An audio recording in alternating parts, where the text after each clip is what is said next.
আপনার বোন যদি বেপরদা হয়, আপনার বিবি যদি বেপরদা হয়, আপনার মহিলা সদস্য যদি বেপরদা হয়, আপনার বিবি যদি বন্ধু বেগানা পুরুষের সাথে কথা বলে উদিনা হয়ে মানুষের সাথে দেখা করে, আপনি তাকে বারণ করলেন না, আপনার উপাধি হবে আপনি দায়ুস। পুরুষ দায়ুস কি? ওই দায়ুস পুরুষ, তার জন্য বরাদ্দ বন্ধ বর্ণনীয় কষ্টের জায়গা জাহান্নাম।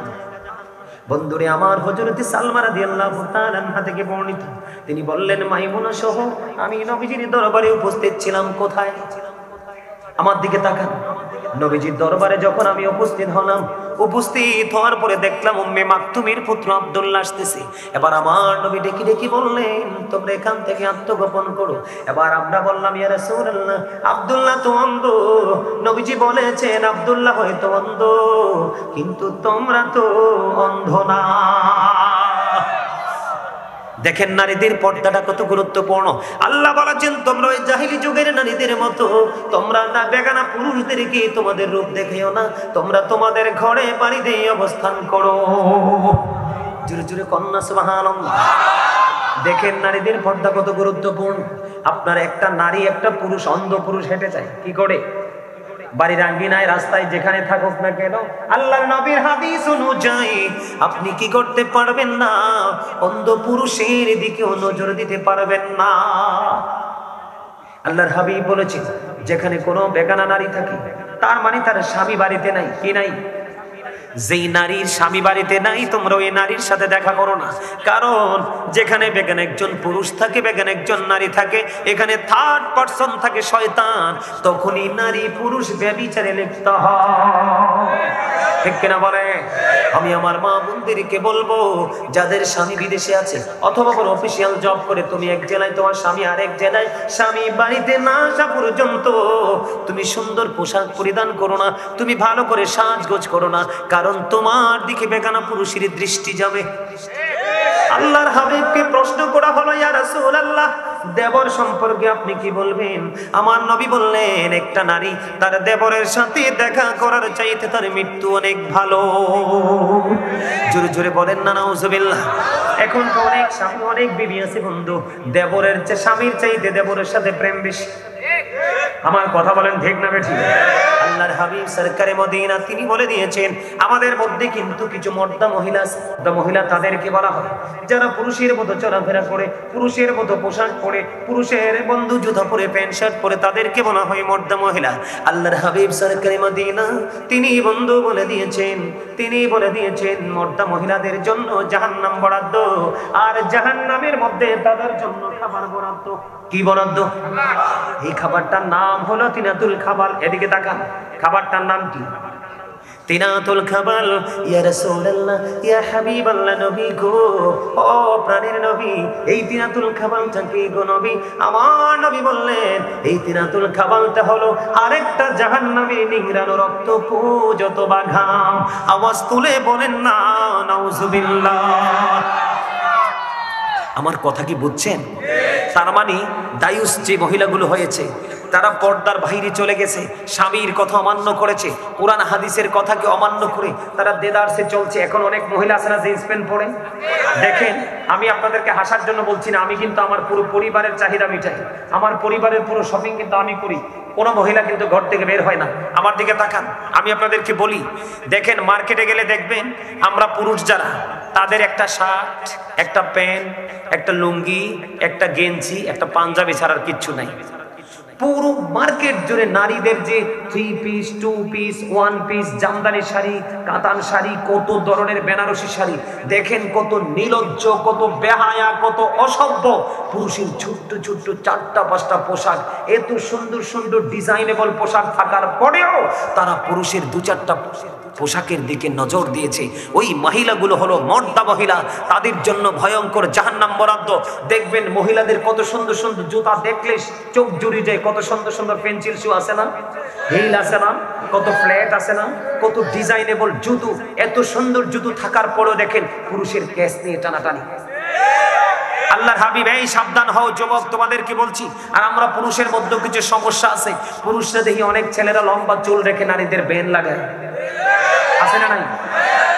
নারীদের ওড়নার মতো ওড়না গলায় ঝুলায়। আমি তোমাদেরকে বলি তুমি শুধু জুতা কি? একটা পুরুষ যদি নারীদের সিম্পল একটা জুতা ইউজ করে বা নারীদের ইউজ করার একটা নরমাল জিনিস ইউজ করে, অথবা একটা নারী যদি পুরুষের একজোড়া শু, একজোড়া স্যান্ডেল, একটা গেঞ্জি যদি পরে, আল্লাহ রাসূল বলেছেন উভয় জনকে আল্লাহ রাব্বুল আলামিন লানত দিয়েছেন, অভিশপ্ত জাহান্নামী। নারী এবং পুরুষের মধ্যে জন্মগতভাবে যেমন ডিসটেন্স রয়েছে, ইসলামের বিধি বিধান মাসলা মাসাইলের ক্ষেত্রেও কিন্তু পার্থক্য রয়েছে, ঠিক পোশাকের ক্ষেত্রেও কিন্তু তাদের পার্থক্য রয়েছে। বন্ধুরে আমার, পুরুষের পর্দা হলো বন্ধু নাভি থেকে টাকনোর উপর পর্যন্ত, বন্ধু শুনবেন। আর নারীদের পর্দা হলো মাথা থেকে পা পর্যন্ত। বিশেষ কারণে তিনি মুখমণ্ডল দেখাতে পারবে, যেমন হজে যাবে পেজের ছবি লাগবে পাসপোর্টের জন্য, হাতের তালুটা বিশেষ কারণে দেখাতে পারবে, অন্যথায় মাথা থেকে পা পর্যন্ত পুরো শরীর ঢেকে রাখা ফরজ।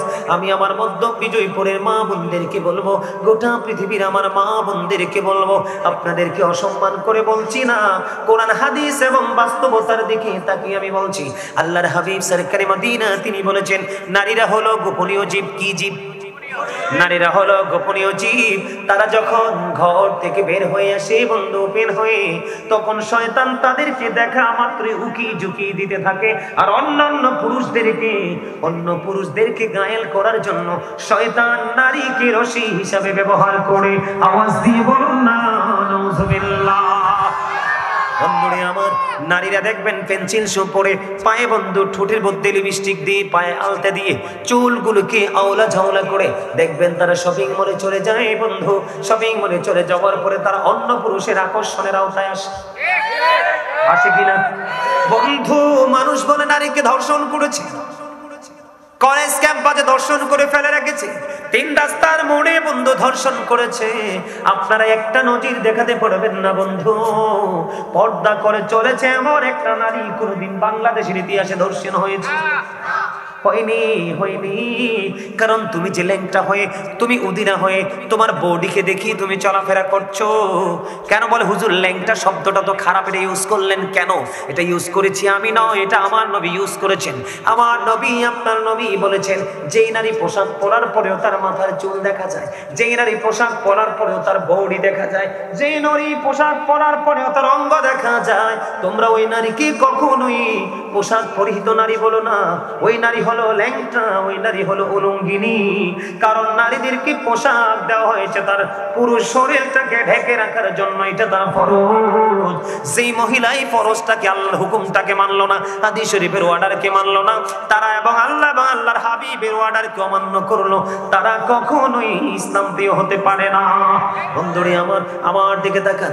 আমার নবী হাদিস শরীফের মধ্যে এসেছে, হযরত আবু বকর সিদ্দিক রাদিয়াল্লাহু তাআলা আনহুর কন্যা হযরত আসমা রাদিয়াল্লাহু তাআলা আনহা আমার নবীজির কাছে গেলেন, গিয়ে নবীজিকে সালাম দিলেন। সালাম দেওয়ার পরে আমার নবীজি তার দিকে দৃষ্টি দিলেন। দৃষ্টি দেওয়ার পরে দেখলেন তার মাথায় বন্ধু পাতলা ওড়না। কি ওড়না? পাতলা ওড়না। ওড়নার ফাঁকি দিয়ে তার চুলগুলো দেখা যায়। বন্ধু তিনি কি করলেন? আমার নবীজির পবিত্র চেহারা মোবারক অন্যদিকে ঘোরালেন, ঘুরিয়ে তার দিকে আর তাকায় না। আমার নবী দেখে দেখে বললেন, আসমা রে, মেয়েরা যখন নাবালিকা থেকে সাবালিকা হয়, একটু বড় হয়, তখন তাদের মোটা কাপড় পরে তার শরীরটা ঢেকে রাখা ফরজ। জোরে জোরে কন্যা সুবহানাল্লাহ। বন্ধু এই আসমা একদিন মা আয়েশা সিদ্দিকা রাদিয়াল্লাহু তাআলা আনহার সাথে যখন দেখা করলেন, তখন তিনি তার দিকে নজর দিলেন। নজর দিয়ে চাইয়া দেখলেন তার ওড়নাটা, তার জামাটা পাতলা। সঙ্গে সঙ্গে মা আয়েশা আসমার মাথা থেকে কাপড়টা নিয়ে তিনি হাতে সঙ্গে সঙ্গে বন্ধু ছিঁড়ে ফেলে দেয়। জোরে জোরে সুবহানাল্লাহ। বন্ধু নারীদেরকে কন্ট্রোল করার জন্য সে দায়িত্ব নিতে হবে আপনাকে। কারণ মেয়েরা জন্মের পরে বাবার ঘরে, উপযুক্ত হওয়ার পরে স্বামীর ঘরে, বাবা না থাকলে ভাইয়ের কাছে। ভাই এবং বাবা, আমাদের বাংলাদেশে একটা বন্ধুর আওয়াজ আছে, পৃথিবীর ইতিহাসে এমন কোন বাবা নাই যে ছেলের জন্য মডার্ন মেয়ে খোঁজে।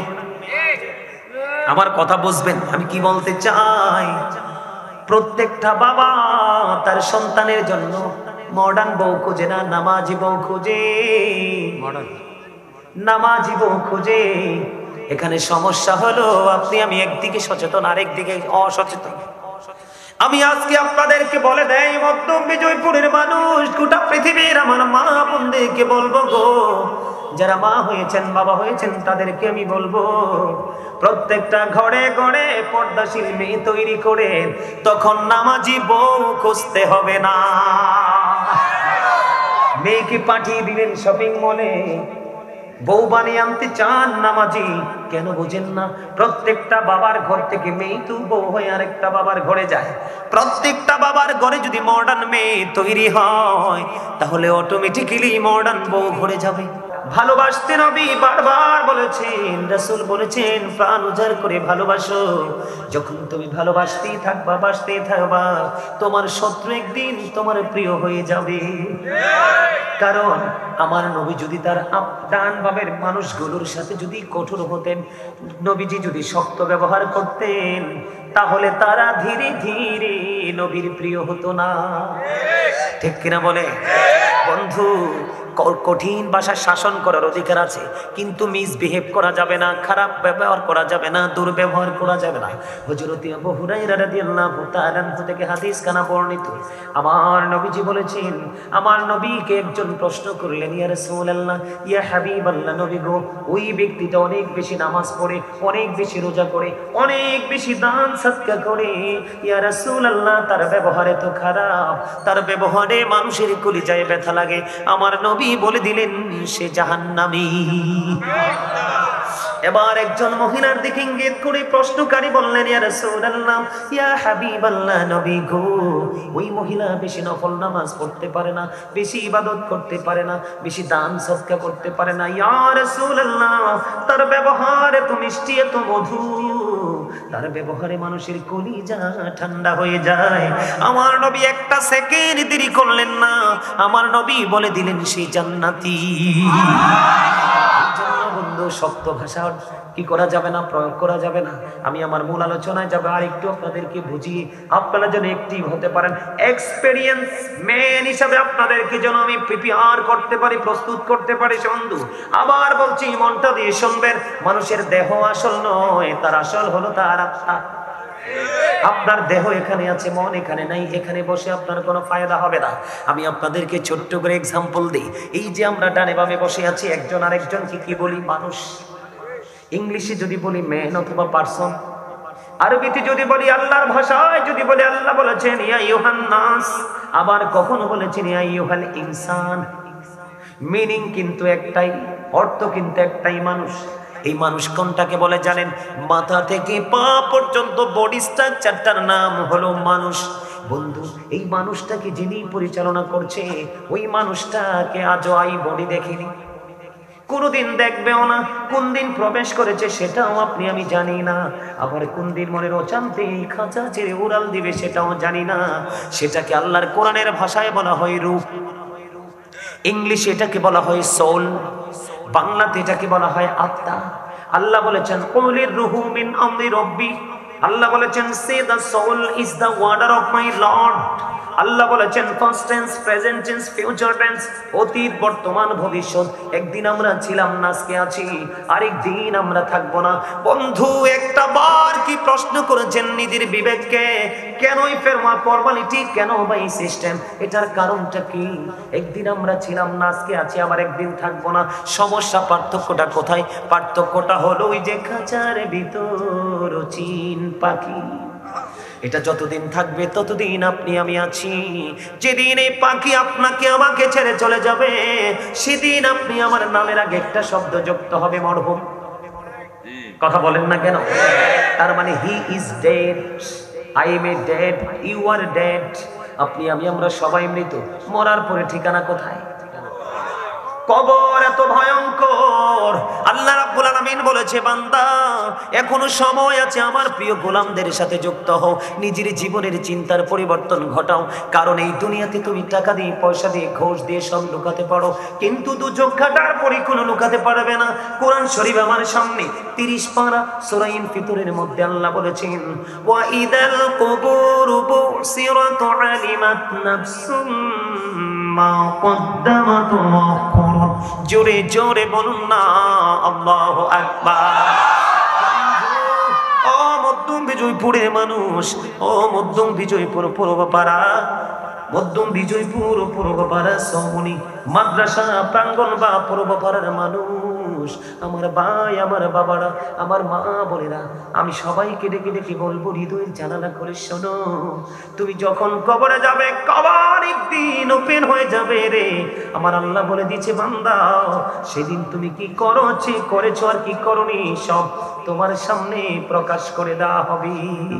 তুমি সবকিছু দেখতে পাবে, সবকিছু জানতে পারবে, এড়িয়ে যাওয়ার কোনো সুযোগ নাই। কারণ আল্লাহ বলেছেন, ইন্না বাতশা রাব্বিকা লাশাদীদ, আল্লাহর ধর, আল্লাহর পাকড়াও বড় শক্ত।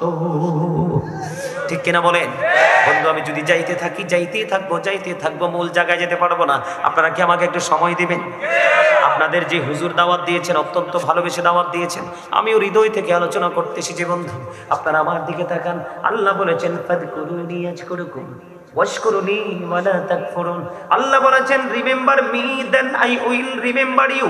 আল্লাহ বলেছেন, তোমরা আমাকে স্মরণ করো, আমি তোমাদেরকে স্মরণ করব। তার মানে আপনি যখন পৃথিবীতে বসে বসে আল্লাহর জিকির করবেন, আল্লাহ রহমতের ফেরেশতাদেরকে নিয়ে আপনার জিকির করতে থাকবে। সুবহানাল্লাহ। আল্লাহ বলেছেন, ওয়াশকুরুলি ওয়ালা তাকফুরুন, তোমরা আমার প্রতি কৃতজ্ঞ হও, অকৃতজ্ঞ হও না। আজকে মধ্যম বিজয়পুর পূর্বপাড়ার মানুষ, আপনাদের কি বলছি বন্ধু, আপনারা যারা জান্নাতের বাগানে এসেছেন, আপনারাই হলেন কৃতজ্ঞ। আজান দিলে যারা মসজিদে চলে যায়, তারাই হলো কৃতজ্ঞ। আর যারা হাইয়া আলাস সালাত ধ্বনি শোনার পরে মসজিদের দিকে যায় না, মাহফিলে আহ্বান করার পরে মাহফিলে আসে না, তারা অকৃতজ্ঞ। তাদের জন্য ভয়াবহ অবস্থা অপেক্ষা করছে। অবস্থা নিয়ে একটু আলোচনা করব, তবে পরে মনে রাখবেন, আপনারা আমাকে মনে করিয়ে দিবেন বন্ধু।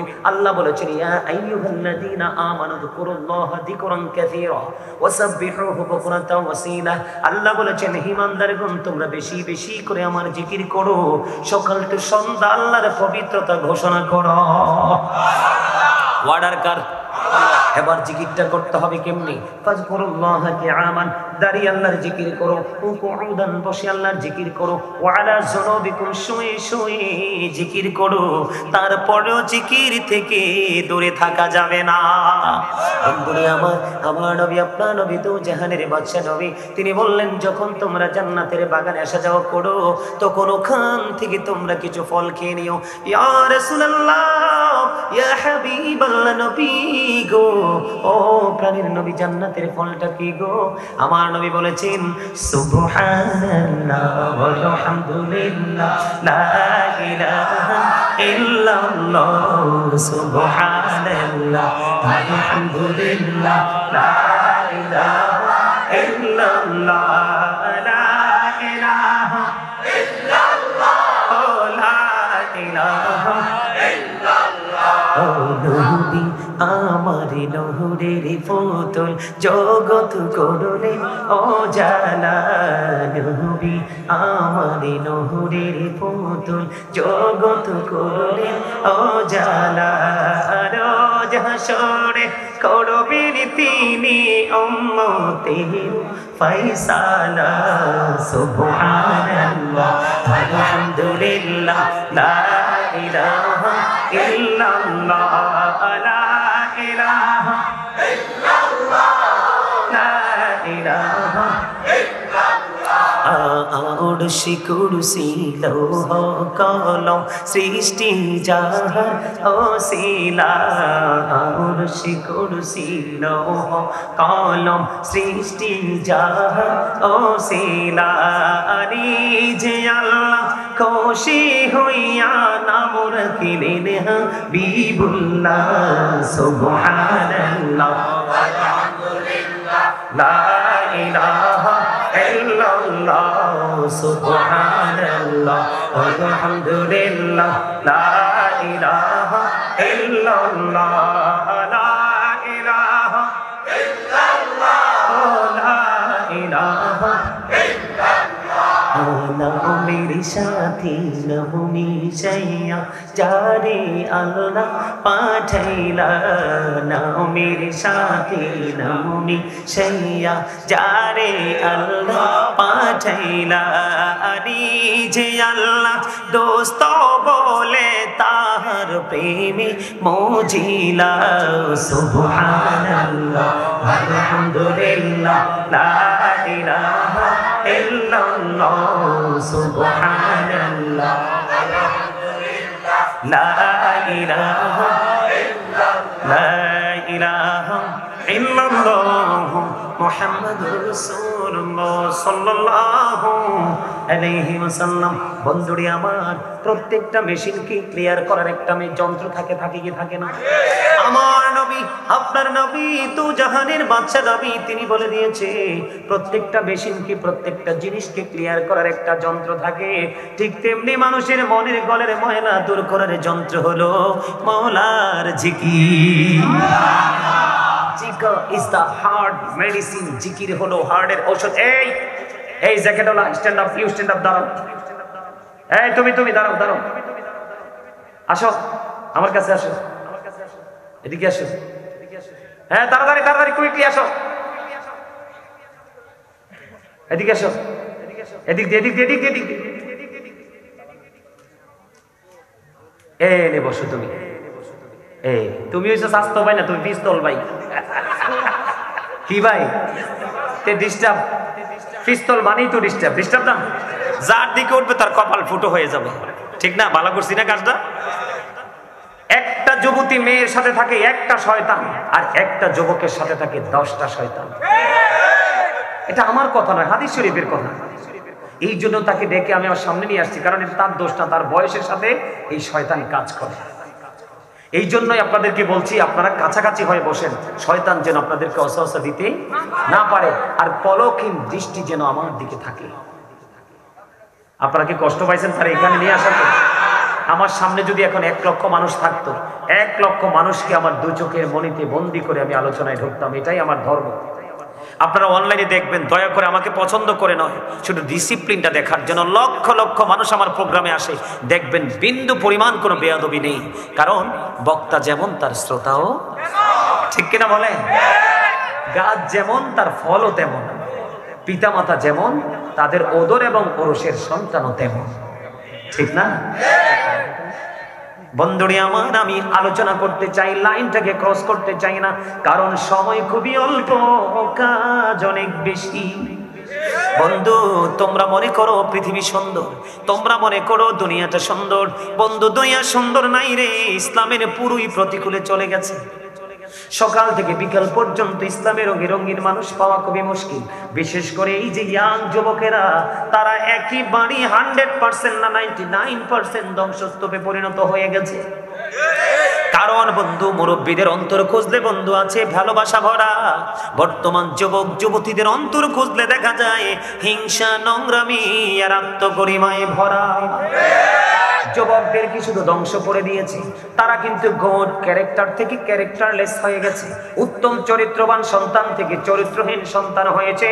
মোবাইল নামক এক অভিশপ্ত বস্তু, ও বন্ধু, মানুষের ভিতর বাহির সব কিছুকে নোংরা করে দিয়েছে। তোমরা মোবাইল চালাবে যখন তোমরা আলেমদের সাথে সম্পর্ক রাখবে, তাদের জলসায় যখন আসবে, যেমন তেমন আলেম হলে চলবে না, কিন্তু উল্টাপাল্টা বয়ানও কিন্তু স্টেজে বসে যেমন বক্তাও আছে, এইরকম হবে না। যোগ্য আলেমদের সাথে যুক্ত হয়ে যাও। তুমি মোবাইল চালানোর সময় কন্ডিশন পাবে, হাঁটার সময় তুমি কন্ডিশন পাবে, খাওয়ার সময় তুমি কন্ডিশন পাবে, রাস্তায় হাঁটার সময় তুমি সেই কন্ডিশনটা কি মেনে নিতে পারবে। আলেম ছাড়া তোমার উপায় নাই। পৃথিবীর ডাক্তার হোক, এমপি হোক, মন্ত্রী হোক, এসপি হোক, ডিসি হোক, প্রধানমন্ত্রী হোক, কোরআন হাদিসের কোথাও লেখা নাই তাদের সাথে প্রেম করলে তুমি জান্নাতে যেতে পারবা। কিন্তু আল্লাহ নিজেই কথা দিয়েছে, আমার গোলামদের সাথে যুক্ত হও আর আমার জান্নাতে চলে আসো। আমি তোমাদের জন্য আমার প্রিয় খাবার তোমাদের জন্য বরাদ্দ করে রেখেছি। কে কে আলোচনা শুনতে ভালো লাগে হাত তোলেন তো। সবাই 2 হাত একটু স্ট্রংলি উঠাও। আল্লাহু আকবার। ইয়া রাসূলুল্লাহ, ইয়া কাউসার জান্নাতুল, ইয়া কাউসার জান্নাতুল। জিন্দাবাদ জিন্দাবাদ। Thank you very much, you are great my younger brother, absolutely right. আপনাদেরকে হাত তুলে দিতে কেন বলছি জানেন? একটু ফিলিংস দেওয়ার জন্য। একটু লাড়াটাড়া দিচ্ছেন যে একটু একটু ঝাঁকি ঝুঁকি উঠছে, একটু ভালো লাগছে না? মাঝখানে জিকিরের ওয়াজ করছে আর মাঝখানে একটু ছোট্ট করে একটু গজল গাইব। আপনি গজল পছন্দ করেন? আমি কিন্তু একজন রাইটার। হ্যাঁ, আমি কিন্তু একজন রাইটার। আমি নিজে লেখি, নিজে সুর দিই, নিজে গাই। কিন্তু একটা গজল আমার খুবই প্রিয়, যদিও এটা আমার লেখা না। একটু গাইবো, পারলে আপনারা আমার সাথে একটু সুর দিবেন, রাজি আছেন? আপনাদের হৃদয়টা, আত্মাটা চাঙ্গা হয়ে যাবে। আমি গাইবো, আপনারা পারলে আমার সাথে পারবেন আশা করি সুর দিতে। পাইলে নিরালায় গনবি, পাইলে নিরালা, পাইলে নিরালায় গনবি, পাইলে নিরালা। দুই কদমে চুমো খাবো, দুই কদমে চুমো খাবো, চরণে ধুলি মাখবো গাই। পাইলে নিরালায় গনবি, পাইলে নিরালা, পাইলে নিরালায় গনবি। মারহাবা। তাইলে গজল চলবে তো? আর একটু গভীরে ঢুকি, তারপর আরো গজল শোনাবো। আমার এই সিনা পিঞ্জর ভরা আছে, আলহামদুলিল্লাহ বলেন। বন্ধুরে আমার, তাহলে মনের ঘরের ময়লা দূর করতে হলে জিকির করতে হবে। যার সিনা ময়লা মুক্ত, তার সাথে আল্লাহ বাংলার হাবিবের প্রেম বন্ধু যুক্ত, ঠিক না? বন্ধুরে আমার, মানুষের কিন্তু দুইটা রূপ। কয়টা? একটা হলো দেহ, আরেকটা হলো আত্মা। একটাকে বলা হয় বডি, আর একটাকে বলা হয় সোল, ঠিক কিনা? কথা বুঝবা। বিশেষ করে এই কথাগুলো তোমাদের বেশি জানা প্রয়োজন, কারণ তোমরা মোবাইল নামক বস্তুর যুক্ত থেকে ধ্বংস হয়ে যাচ্ছ। তোমরা জানো না যৌবনকালে যারা আমল করে আল্লাহ তাদেরকে কত ভালোবাসে। জিব্রাইল বলেছে, যুবক তোমরা সবাই শোনো গো, বৃষ্টির ফোঁটাগুলো আমি জিব্রাইল গণতে পারি নির্দ্বিধায়, কোনো সমস্যা হয় না। কিন্তু যৌবনকালের আমল গণতে পারি না, কারণ এই আমলটা এত বড় পাওয়ারফুল, এত স্পিড। যুবকেরা রে, তোমরা সবাই শোনো, আল্লাহর হাবিব বলেছেন জবান দিয়েও জিকির করা যায়, রূহ দিয়েও জিকির করা যায়, মানে কাল থেকেও জিকির করা যায়, জবান থেকেও করা যায়। তবে কলব এবং জবান দুটো মিলে যে জিকির করা হয়, ওই জিকিরটাই হলো সবচেয়ে উত্তম জিকির। জোরে জোরে বলেন না সুবহানাল্লাহ। আল্লাহর হাবিব সরকারে মদিনা তিনি বলেছেন, তোমরা যখন জিকির করো এমন ভাবে জিকির করো মানুষে দেখলে যেন তোমাদেরকে পাগল বলে। বন্ধু, জিকির বড় নিয়ামত। হাদিস শরীফের মধ্যে এসেছে বন্ধু, আল্লাহর হাবিব বলেছেন, কেউ যদি জিকির করতে করতে আল্লাহর দিকে 1 বিঘা পরিমাণে এগিয়ে যেতে চায়, আল্লাহ রাব্বুল আলামিন তার দিকে 1 গজ পরিমাণে এগিয়ে আসে। বন্ধু, ও মধ্যম বিজয়পুরের যুবক বন্ধুরে, তোমরা জিকির থেকে দূরে চলে গেছো। তোমাদেরকে বোঝানোর জন্য বলছি, না হয়ে বলতাম না। আল্লাহর হাবিব বলেছেন, কেউ যদি জিকির করতে করতে আল্লাহর দিকে 1 হাত পরিমাণ এগিয়ে আসে, আল্লাহ তার দিকে 2 হাত পরিমাণ এগিয়ে আসে। আরে বিজয়পুরের যুবক, এখন যদি তোমাদেরকে কেউ প্রশ্ন করে রে যে তুমি বলো তো তোমার আল্লাহ এখন কি করে, তোমরা বলে দিতে পারবা? আমি আজকে তোমাদেরকে শিখিয়ে দিয়ে যাই, তোমরা বলে দিবা এখন আল্লাহ কি করে, সেটা আমি কনফিডেন্সলি বলতে পারবো। বলো বলো গো, আল্লাহ এখন কি করে, তুমি বলে দিবা। যদি তুমি জিকিররত অবস্থায় থাকো, তোমাকে যদি কোনো মানুষ প্রশ্ন করে, বলে বন্ধু আব্দুল কুদ্দুস রে, তুই বল না তোর আল্লাহ এখন কি করে, তুমি সরাসরি উত্তর দিয়ে দিবে যে আমি এখন বলতে পারি আমার আল্লাহ আমার জিকির করে। এটা আমার কথা নয় বন্ধু, হাদিস শরীফের মধ্যে এসেছে। আল্লাহর হাবিব সরকারে মদিনা তিনি বলে দিয়েছেন, আমার কোন বান্দা যখন পৃথিবীর বুকে বসে বসে লোকাল কোন প্লেসে বসে বসে জিকির করে, হাবিব আপনি আমার উম্মত, আপনি আমার বান্দাগুলোকে জানিয়ে দেন আমি তাদের চাইতে উত্তম জলসায় আমি আমার বান্দার জিকির করি। আল্লাহর হাবিব বলে দিয়েছেন, হাবিব আপনি জানিয়ে দেন কেউ যখন আমার দিকে জিকির করতে করতে হেঁটে হেঁটে আসে, আমি আল্লাহ তার কাছে দৌড়ে চলে আসি। সুবহানাল্লাহ বলেন না, আর জোরে বলেন না সুবহানাল্লাহ। তার মানে আল্লাহ বলে, বান্দা সারা জীবন খুঁজলেও তুমি আমাকে খুঁজে পাবা না, আমি নিজে যদি তোমাকে ধরা না দেই। আল্লাহ বলেছে, আপনি জানিয়ে দেন আমার বান্দা জিকির করতে করতে আমার খোঁজ করতে থাকে, খোঁজেও পাবে না রে, আমি নিজেই দৌড়ে এসে তার কাছে ধরা দিয়ে দেই। আল্লাহর হাবিব বলেছেন, বন্ধু হাদিস শরীফের মধ্যে এসেছে, আল্লাহর বান্দা আল্লাহ সম্পর্কে যেমন ভাবে আল্লাহ ঠিক তার কাছে তেমন। আপনি যদি মনে করেন আমার আল্লাহ আপনার জন্য নেয়ামত, সত্যি আপনি যেদিকে যাবেন দেখবেন নেয়ামত। আপনি যদি মনে করেন কিয়ামত, আপনার কোথাও গেলে আপনি নিয়ামত খুঁজে পাবেন না। এই জন্য বলেছি বন্ধু, জিকিরের মানেটা কি? জিকির হলো বন্ধু আরবি শব্দ, বাংলাতে বলা হয় স্মরণ করা, ইংলিশে এটাকে বলা হয় রিমেম্বার। আপনি সুবহানাল্লাহ বলছেন আল্লাহর জিকির, আলহামদুলিল্লাহ বলছেন আল্লাহর জিকির, আল্লাহু আকবার বলছেন আল্লাহর জিকির, লা ইলাহা ইল্লাল্লাহ বলছেন আল্লাহর জিকির। কাউকে সৎ কাজের জন্য ডাকছেন আল্লাহর জিকির, কাউকে অসৎ কাজের জন্য বারণ করছেন আল্লাহর জিকির। যেমনটি বন্ধু এক্সাম্পল যদি দেই, আজকের এই জলসাটাও আল্লাহর জিকিরের জলসা, ঠিক না বেঠি? বন্ধুরে আমার বলে, হুজুর প্রতিদিন জিকির করতে চাই। প্রতিদিন জিকির করতে হলে আপনি নামাজে দাঁড়িয়ে যাবেন, কেননা নামাজ হলো আল্লাহর জিকিরের জলসা। যে আমলটা একই জায়গায় দাঁড়িয়ে এবং বসে সম্পূর্ণ করা হয় বন্ধু, এটাকে বলা হয় আল্লাহর জিকিরের জলসা। আর যে আমলটা বিভিন্ন জায়গা পরিদর্শন করে সম্পূর্ণ করা হয়, এটাকে বলা হয় মাওলার জিকিরের জলস। যেমন নামাজ হলো আল্লাহর জিকিরের জলসা, আর হজ হলো আল্লাহর জিকিরের জুলুস। সুবহানাল্লাহ বলতে বলতে ক্লান্ত হয়ে গেছে, ক্লান্ত হয়ে গেছে। আস্তে কেন সুবহানাল্লাহ? আমার নবীনা বলছে সুবহানাল্লাহ জান্নাতের ফল জান্নাতীদের জন্য। আপনারা তো জান্নাতের বাগানের মেহমান, এইখানে চাইলেও কিন্তু আসতে না পারবেন মালিক যদি না চায়। আপনাদেরকে কবুল করেছে এই জন্য এসেছেন, যাদেরকে কবুল করেনি তার আসতেই। একজন আলেমের সাথে বন্ধুত্ব হওয়া, একজন আলেমকে হৃদয় থেকে ভালোবাসা, তার সংস্পর্শে থাকা, তাকে টেলিফোন করা, তার খোঁজ খবর নেওয়া, এটা একজন সাধারণ মানুষ হিসেবে তার জন্য বিশেষ একটা নিয়ামত। আর সুবহানাল্লাহ। বন্ধুরে আমার, আমি আজকে আপনাদের সামনে গুরুত্বপূর্ণ দুইটা বিষয় নিয়ে আলোচনা করব, চিন্তা করে এসেছি। একটা হলো মদ সেবনের, নেশাগ্রস্ত হওয়ার যে অপকারিতা। যারা নেশা করে, মদ পান করে যারা নেশাগ্রস্ত হয়, নেশাগ্রস্ত ব্যক্তিরা আল্লাহর কাছে কতটা অপছন্দের, সেই বিষয়ে একটু আলোচনা করব। শুনতে রাজি আছেন?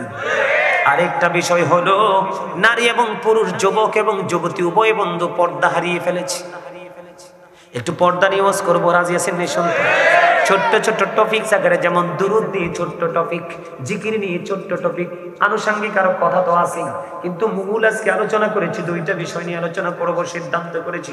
এর মধ্যে সর্বপ্রথম আলোচনা করব পর্দা নিয়ে, কারণ পর্দা নারী এবং পুরুষ উভয়ের জন্য ফরজ। ইচ্ছে করে ফরজ ছেড়ে দিলে সে কি নেককার না? বদকার। জান্নাতীরা জাহান্নামী। যদি অস্বীকার করে কাফের, ঠিক না ঠিক? বন্ধু আল্লাহ বলেছেন দুই ধরনের পর্দা।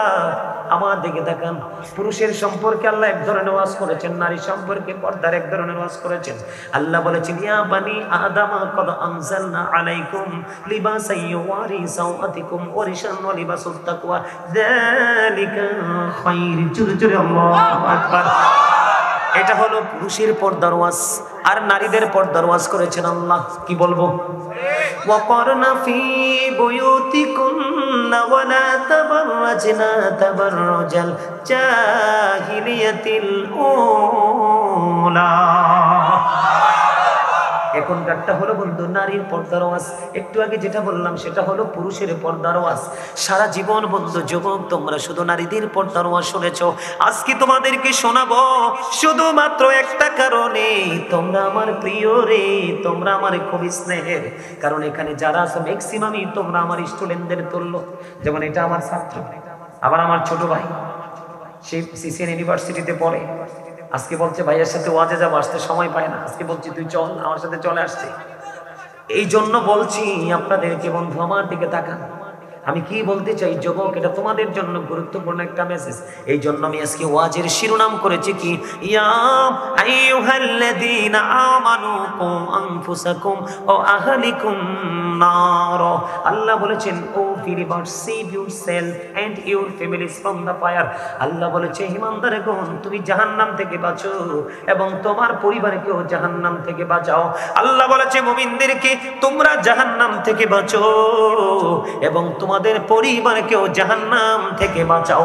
বাঁচবো এবং বাঁচাবো, বাঁচবো এবং বাঁচাবো, এটা করে আমাদেরকে জানতে হবে সঠিকটা, ঠিক না বেঠিক? বন্ধুরে আমার, আমি আগে পুরুষের পর্দা নিয়ে ওয়াজ করতে চাই, রাজি আছেন? আল্লাহ বলেছেন বান্দা আদম সন্তানের জন্য 3 শ্রেণীর পোশাক দিয়েছেন। কয় শ্রেণীর? একটা হলো লজ্জাস্থান ঢাকার পোশাক, আরেকটা হলো সাজের পোশাক, আরেকটা হলো তাকওয়ার পোশাক। আল্লাহ বলেছেন লিবাসুত তাকওয়া যালিকা খায়র, আল্লাহর কাছে সবচেয়ে উত্তম পোশাক হলো বন্ধু তাকওয়ার পোশাক। হুজুর তাকওয়ার পোশাকটা কি গো? ও যুবক বন্ধুরা, তোমরা কষ্ট পেও না, তোমরা ম্যাক্সিমাম যুবকের পরনে জিন্স প্যান্ট। দয়া করে অতিরিক্ত কথা বলবেন না, হাসবেন না, মনোযোগ দিয়ে শুনবেন। কারণ বিবেকবান যারা তারা হৃদয় উজাড় করে শোনে, হৃদয়ের গভীর থেকে তারা এগুলোকে বন্ধু উপলব্ধি করে।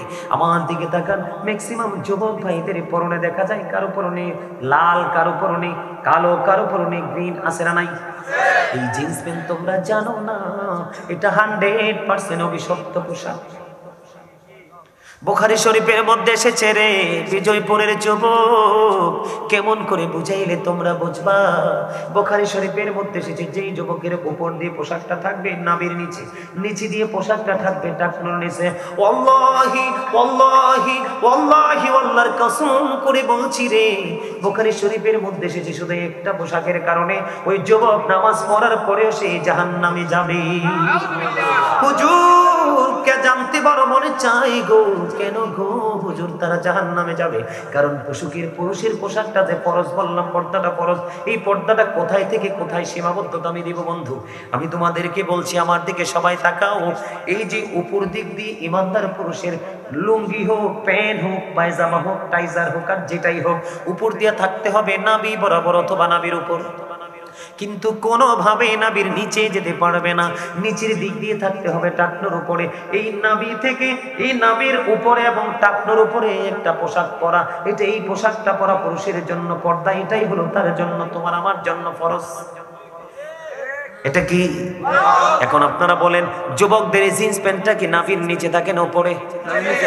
হাজার চেষ্টা করলেও প্যান্টটা উপরে উঠানো যায় না, কারণ এটা তো অভিশপ্ত পোশাক, এটা প্ল্যান করে তৈরি করা হয়েছে, ক্রিয়েট করা হয়েছে তাদের বন্ধু মুসলমানকে ধ্বংস করার জন্য। চমৎকার একটা গড, একটা প্ল্যানিং।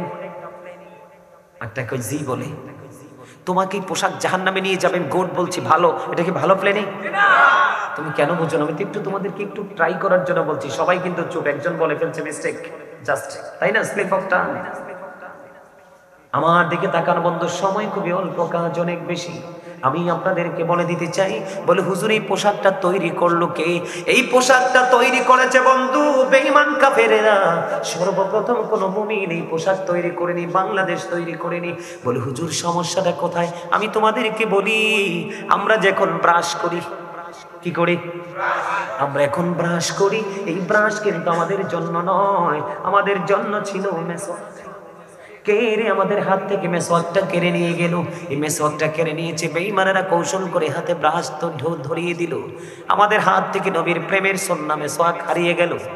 এবার আসো আমি তোমাদেরকে বলি, বাংলার আনাচে কানাচে চারপাশে ফোরকানিয়া মাদ্রাসা কোরআনের আওয়াজ হতো, কিন্তু এখন আর এই আওয়াজ নাই। কিন্ডারগার্টেন ইংলিশ মিডিয়াম, এটাও বেঈমানদের একটা অপকৌশল। ফোরকানিয়া মাদ্রাসাকে ধ্বংস করে দিয়েছে। ঠিক তেমনি ভাবে নারীর জন্য পাতলা পোশাক আর পুরুষের জন্য ছোট্ট পোশাক, এটাও বেঈমান কাফেরদের একটা বন্ধু অপকৌশল। আল্লাহ কোরআনে বলে দিয়েছে, ইমানদারদেরকে ডেকে ডেকে বলেছে, ইমানদারেরা তোমরা সাবধান হও। আল্লাহ বলেছেন ইন্নাল কাফিরিনা কানু লাকুম আদুওয়াম মুবিনা। আল্লাহ বলেছেন the heretics are the eternal enemy of the believers. আল্লাহ বলেছে ইমানদারদের প্রকাশ্য শত্রু হলো বেঈমানেরা। বেঈমানেরা চায় না মুসলমান সুখী হোক দুনিয়াতে এবং আখিরাতে। আপনারা ফিলিস্তিনের দিকে তাকান, ধ্বংস করে দিচ্ছে ইসরায়েলি ইহুদিরা, ঠিক না বেঠিক? আরো জোরে বলেন। এই জন্য বলছি যুবক, তোমরা যে জিন্স প্যান্টটা পরে মসজিদে যাও, আমি পরে আসছি, তার আগে আমি তোমাদেরকে বলে দিতে চাই, সাবধান করতে চাই, যদি তোমরা বিবেকবান হও আজকে থেকে অভিশপ্ত পোশাক ছেড়ে দিবে, আর বিবেকহীন হলে তোমরা পড়তে থাকবে। তবে ইনশিওর করে বলেছি, কোট করে বলছি, বুখারীতে এসেছে, আমি নিজের দুইটা চোখ দিয়ে দেখে হাদিসটা পড়েছি, ওই পুরুষগুলো জাহান্নামে যাবে, কেউ তাদেরকে বাঁচাতে পারবে না। 3 শ্রেণীর মানুষকে আল্লাহ কিয়ামতের দিন ক্ষমা করবে না, দয়া করবে না, মায়া করবে না। আমার দিকে তাকাও বন্ধু, এক শ্রেণীর মানুষ হলো যারা অহংকার করে করে টাকনুর নিচে ঝুলিয়ে ঝুলিয়ে পোশাক পরে। নাউজুবিল্লাহ বলেন না। লুঙ্গি হোক, পেন হোক, পায়জামা হোক, ট্রাউজার হোক, যে কোনো পোশাকই হোক। 2 নাম্বার হলো যারা মানুষের উপকার করে খোটা দেয়। 3 নাম্বার হলো আপনাদের এদিকে দোকানপাট ব্যবসা বাণিজ্য করে কি করে না?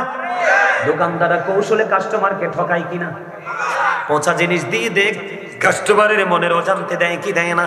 মূল কথা হলো মিথ্যে কথা বলে ঠকিয়ে ঠকিয়ে যারা টাকা উপার্জন করে তাদের কোনো ক্ষমা নাই রে। ও বন্ধু, মসজিদে নববীর মধ্যে আমার নবী অবস্থান করতেছে, হঠাৎ করে এক জনৈক ব্যক্তি এসে নামাজের নিয়ত বেঁধে ফেলল। কথা বুঝবেন কিন্তু, গুরুত্বপূর্ণ হাদিস।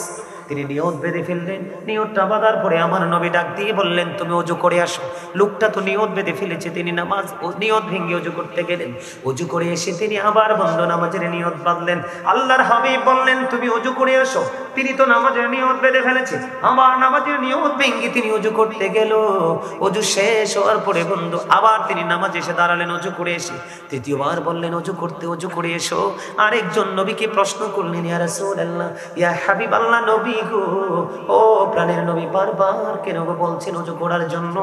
আমার নবী বললেন, রে আমি বারবার কেন বলছি ওযু করার জন্য? তোমরা জানো না সেই যে পোশাকটা পরেছে শরীয়তের সীমা লঙ্ঘন করেছে। আল্লাহ রাব্বুল আলামিন পবিত্র কালামে হাকিমে বলে দিয়েছেন, উপর দিয়ে নাভির উপরে থাকতে হবে বা নাভি বরাবর থাকতে হবে, নিচের দিক দিয়ে এটা টাকনোর উপরে থাকতে হবে। রে যুবক রে দল, সে তো টাকনোর নিচে বারবার পোশাক পরে দিয়ে নামাজের নিয়ত বাঁধছে, কিয়ামত পর্যন্ত নামাজ পড়তে পারবে রে, তার নামাজ আল্লাহর দরবারে কবুল হবে না। জোরে জোরে বলুন না নাউজুবিল্লাহ। বিশেষ করে কালকে জুমার দিন আমি তোমাদেরকে বলে যাব, কালকে কেউ এই জিন্স প্যান্ট পরে তোমরা কেউ নামাজে যাও না। তার কারণ হলো তোমরা মনে মনে ভাববে হুজুর নিচে দিয়ে টাকনুর উপরে বটে দিব গো।